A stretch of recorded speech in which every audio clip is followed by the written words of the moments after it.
নমস্কার, good morning, welcome back to my channel. আবার একটা নতুন ব্লগ নিয়ে নতুন একটা দিনে আমি উপস্থিত হয়েছি তোমাদের সামনে। ব্লগের শুরুতে বড়দের চরণে প্রণাম আর ছোটোদেরকে বুক ভরা ভালোবাসা দিয়ে ব্লগটা আমি এখান থেকে স্টার্ট করছি। কাছে থেকে দূরে থেকে যেখান থেকে তোমরা আমার ব্লগটা কন্টিনিউ করছো, তোমাদের অনেক অনেক ধন্যবাদ। আর পুরনো বন্ধু যারা আমার আছো, তোমাদের মূল্যবান কমেন্টের মাধ্যমে জানানোর চেষ্টা করো আমার ব্লগটা তোমাদের কেমন লাগে। আর নতুন বন্ধু আজকে যারা আমার প্রথম ব্লগটা দেখছো, তাদেরকে আমার একটাই অনুরোধ, চ্যানেলটা প্লিজ সাবস্ক্রাইব করে পাশে থেকেও। সাবস্ক্রাইব করলে, কমেন্ট করলে, লাইক করলে আমি আরও ব্লগ ভিডিও বানানোর মোটিভেশন পাই। দেখো আজকে ওয়েদারটা এত সুন্দর, সকাল সকাল উঠে পড়েছি। আর বাইরে আমি প্রত্যেক দিন সকালে উঠে আমি ফুল গাছগুলোর দর্শনটা প্রথম করি। আর সায়ন্তিক তো এদিকে ঘুমাচ্ছে। আর যারা যারা আমার ব্লগ ভিডিও ইদানিং কন্টিনিউ করছো, তারা নিশ্চয়ই জানবে যে এক সপ্তাহ যাবৎ আমার চোখের মধ্যে কিছু ইনফেকশনের কারণে আমার একটু ব্লাড বা আদার্স যে সমস্ত পুঁজ হয়ে যায় সেগুলো হয়ে গেছে। তো সে কারণে আমি ঝাড়টা স্কিপ করে গেছি। মা আবার রাত্রিবেলায় আসছে, তো রাত্রিবেলায় এসে সকালে ঝাড় টাটগুলো মাই কমপ্লিট করে দিচ্ছে।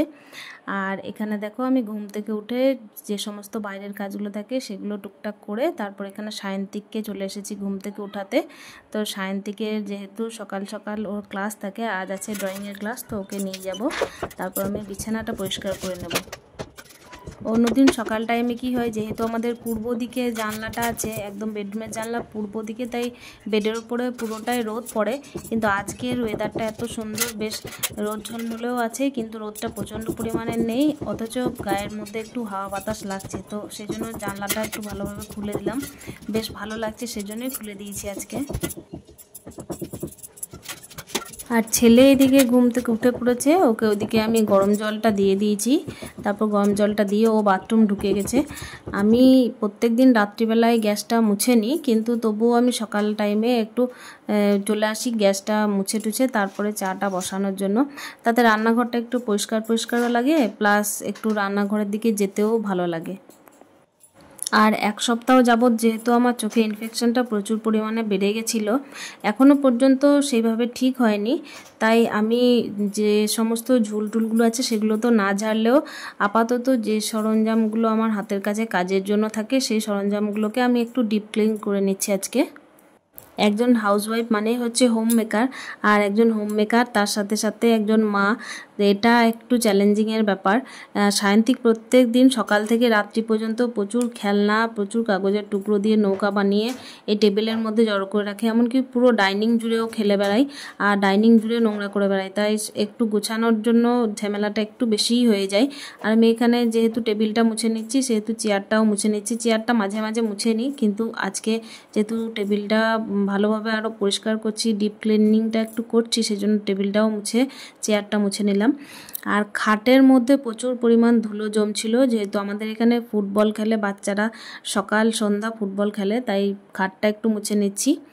এরপর আমি যে সমস্ত এঁটো বাসনগুলো ছিল সেগুলো আমি উঠোনের মধ্যে যে কল আছে আমাদের, যেখানে ধোয়াধুয়ি করি আমরা, সেখানে বাইরে নিয়ে চলে এলাম।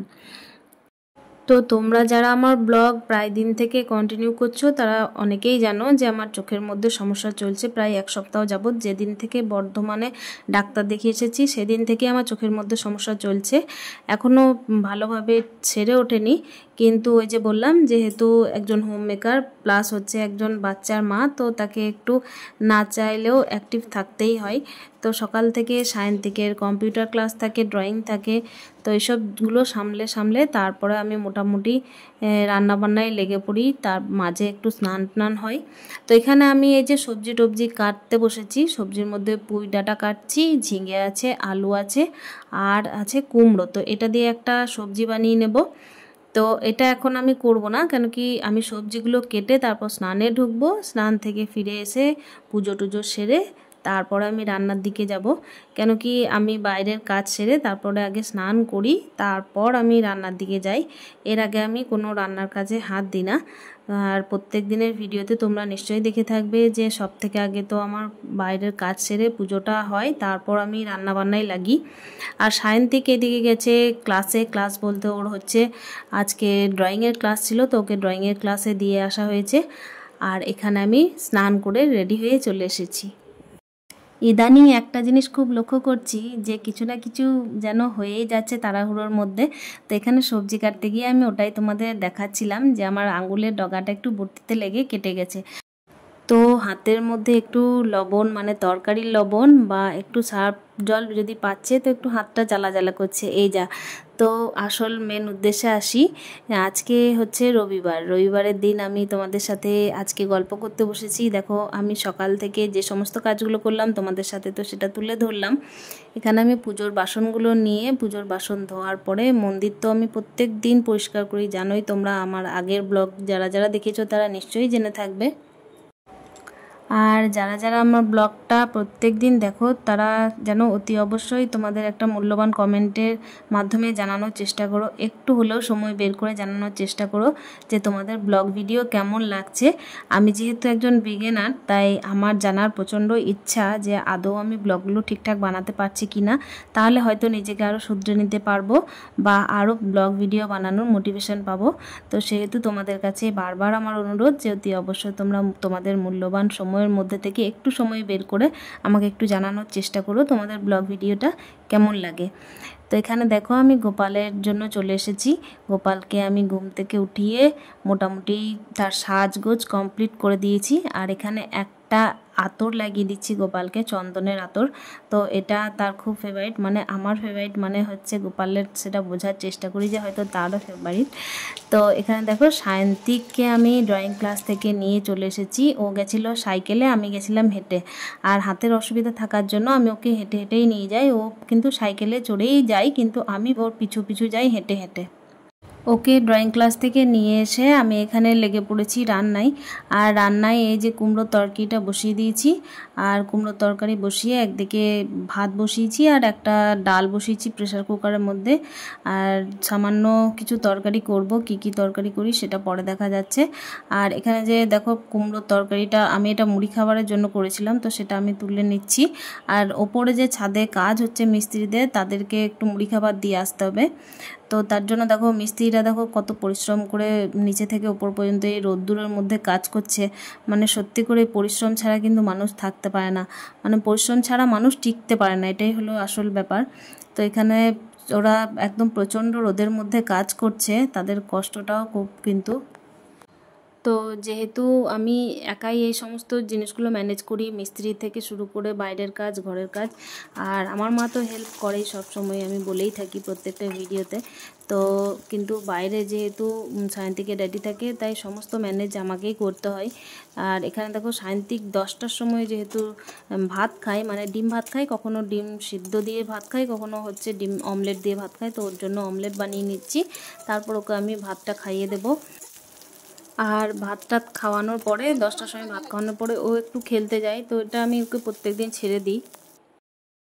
বাড়িতে পড়াশোনার পাশাপাশি বাচ্চাদেরকে একটু খেলতে দেওয়াটাও খুবই দরকার, কেন কি বাচ্চারা যে বয়সটা পেরিয়ে চলে গেলে আর খেলাধুলার টাইম পাবে না, যে টাইমটা আমরা এখন মিস করি। আমরা প্রচণ্ড পরিমাণের খেলেছি, যেগুলো এখন তো চলেই গেছে প্রায়। তো যেটুকু পারা যায় সেটুকু নজরবন্দি করে ওদেরকে সামনাসামনি রেখে খেলতে দেওয়াটা খুবই দরকার। আর আমাদের বাড়ির সামনে একটা তেঁতুল গাছ আছে, তো সেই তেঁতুল গাছের নিচেই ওরা খেলাধুলা করে। আর এখানে দেখো আমি কড়াইয়ে তেল গরম চাপিয়ে দিয়েছি।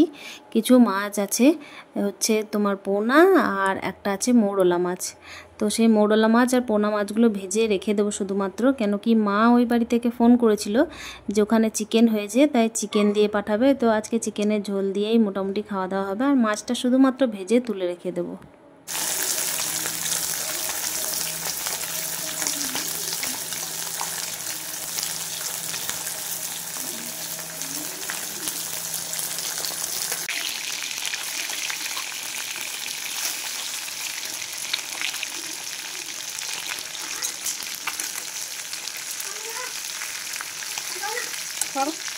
তো চারাপোনা মাছগুলো প্রায় ভাজা কমপ্লিট হয়ে গেছে, এবারে আমি মৌরলা মাছগুলো ভেজে নিচ্ছি। আর ওই যে বললাম আজকে মাছ ভাজাগুলো তুলে রেখে দেবো, চিকেন আনবে তো চিকেনের তরকারি দিয়ে আমরা ভাতটা খেয়ে নেব। তো এখানে মা এই যে চিকেনটা দিয়ে গেছে। এখানে দুপুরের লাঞ্চের জন্য আমি একদম থালা সাজিয়ে নিচ্ছি। তো বাটির মধ্যে আমি একটা বাটিতে অর্ধেক অর্ধেক করে চিকেনটা করে নিচ্ছি, কেন কি রাত্রিবেলায় এই টিফিন কোটোর মধ্যে একটু চিকেন রেখে দিচ্ছি সায়ন্তিকের জন্য। ও তো মাছ খায় না, যদি এর চিকেনটা না রাখি তাহলে ও রাত্রিবেলায় ডিম খেতে চাইবে। তো ডিম তো প্রত্যেক দিনই খাই, সেই জন্য আমি চিকেনটা রেখে দিলাম তুলে। আর বাড়িতে ছোট বাচ্চা থাকলে টাইমটা একটু ভালোভাবে আরও অ্যাডজাস্ট করে নিতে হয়, কেন কি বাচ্চার টাইমে খাওয়া শোয়া এগুলোকে দেখা খুব দরকার। তো আমি যেহেতু 10টায় খাই, সেহেতু আমি তবুও ওকে তাড়াতাড়ি খাওয়ানোর চেষ্টা করি। আর এখানে দেখো খাবার থালাই খাবার রেডি। এখানে টক দই আছে, টক দইটা আমি একটু বাটির মধ্যে নিয়ে নিচ্ছি। এটা হচ্ছে বাড়ি পাতা টক দই, আমার মা পেতেছে। আর তার সাথে দেখো ভাত আছে, ভাতের সাথে যে সবজি টবজিগুলো নিয়ে সবজি আছে, উচ্ছে ভাজা আছে। তো আমি এখানে টক দইটা বিশেষ করে বেশি করে নিয়ে নিচ্ছি, যেহেতু গরমটা প্রচণ্ড পরিমাণের পড়েছে।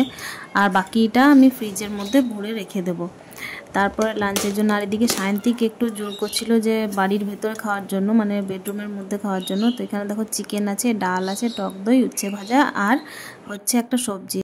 তো দুপুরের লাঞ্চ সেরে আমরা একটু রেস্ট করতে চলে যাব। তো আমি ব্লগটা আর কন্টিনিউ করছি না, দেখা হচ্ছে নেক্সট ব্লগে। ততক্ষণের জন্য স্টে হ্যাপি উইথ হ্যাপি মন।